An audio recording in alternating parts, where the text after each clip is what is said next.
6 years ago, I found myself sitting on a hospital bed in an emergency room. I was pregnant with our 5th child. I was just shy of 5 months, and I knew something was wrong. And as I sat there, after ultrasounds and blood work and tests, the doctor came in the room and said, "I'm sorry, we couldn't find a heartbeat." And then he handed me a bucket and said, "Here's your bucket. Take it home, catch whatever resembles a fetus, bring it back, and we'll dispose of it." Needless to say, I did not use my bucket.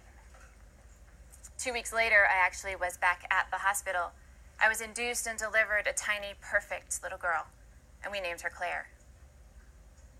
I didn't know it at the time, but Claire was the first of 7 children we would send to eternity. And so I speak from a personal perspective. After we lost our 7th, after Brendan passed away at 14 weeks, I went to doctor after doctor, specialist after specialist.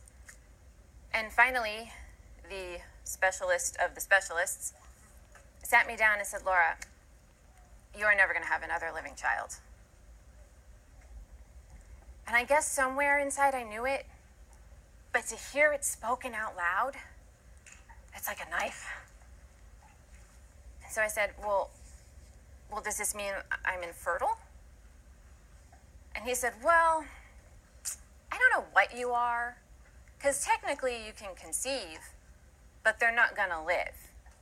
So maybe we should just call you a walking fatal diagnosis." His bedside manner had much to be desired.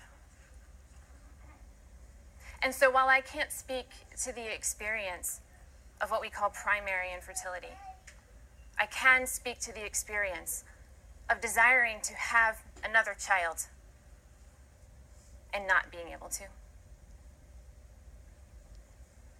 But it wasn't until I was attending the birth of a little boy who was already sleeping, the son of a dear friend of mine, that I felt what I can only describe as a calling to assist and support women and families who are experiencing loss. And so I set out to become what I am today, a birth and bereavement doula. I went through several different forms of training.